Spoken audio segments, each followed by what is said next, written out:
It had been a long day, one of those days that felt heavier than it should. Work had drained him, the city traffic had tested his patience, and the quiet emptiness of his apartment waited for him at the end of the road. He drove with the radio off, headlights cutting through the darkness. Lost in thoughts, he couldn't quite escape. That's when he saw something move. A small shadow staggered into the beam of his headlights. Daniel slammed the brakes. The car screeched to a halt, tires scraping against the asphalt. His heart pounded as he leaned forward, trying to see clearly. In the middle of the road stood a puppy, a German Shepherd puppy. It was thin, its fur matted with dust and dirt. One ear stood halfway up, the other flopped forward. It looked confused, frightened, and completely alone. The puppy froze, eyes wide, legs trembling, unsure whether to run or stay. Daniel cursed under his breath and stepped out of the car. Hey, it's okay, he said softly, holding his hands out. The puppy didn't run. Instead, it let out a small, broken whimper. That sound did something to Daniel's chest. He crouched down slowly, afraid to scare it. The puppy took one hesitant step forward. 10. Another. Finally, it collapsed right in front of him, exhausted, pressing its small body against his shoe. Daniel knelt there in the middle of the empty road, stunned. You're lost, aren't you? Hey, whispered. The puppy looked up at him, tail giving a weak, uncertain wag. Daniel checked the surroundings. No houses nearby, no people, no cars, just darkness and silence. Someone had either lost this puppy or left it behind. Daniel wrapped his jacket around the puppy and placed it gently on the passenger seat. The puppy didn't resist. It curled into the fabric immediately, as if it had been waiting for warmth for a very long time. At home, Daniel filled a bowl with water. The puppy drank greedily, spilling half of it onto the floor. Then he offered some leftover chicken. The puppy devoured it like it hadn't eaten in days. Afterward, it sat there watching him. Not begging, not jumping, just watching.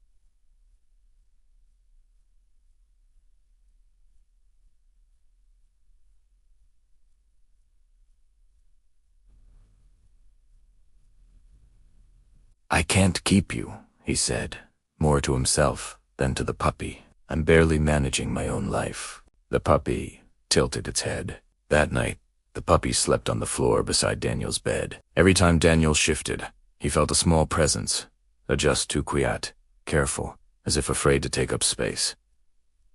Daniel hadn't slept that peacefully in years. The next morning, Daniel took photos and posted them everywhere: local groups, shelters, lost pet pages.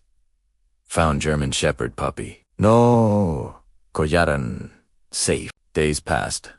No one came forward. During that time, something strange happened. Daniel started waking up early because the puppy did. He started going outside more because the puppy needed walks. He started smiling without realizing it because the puppy did ridiculous things, like tripping over its own paws or barking at its reflection. The puppy followed him everywhere. Bathroom, kitchen, couch, always close, always watching. Daniel noticed something else too. The puppy flinched at sudden movements. Loud voices made it freeze. When Daniel reached too quickly, the puppy lowered its head, not in aggression, but fear. Someone hadn't been kind to it. One evening, during a walk, a car backfired nearby. The puppy panicked, pulling free from the leash and bolting toward the road. Hey! Daniel shouted, running after it. He caught the puppy just before it reached traffic and wrapped his arms around its shaking body. "It's okay," he whispered, heart racing. "I've got you." The puppy pressed its face into his chest and didn't let go. Neither did Daniel. That was the moment he realized something. He wasn't rescuing this puppy. The puppy was rescuing him. Daniel named him Max, not because it sounded strong, but because it felt right. Weeks turned into months.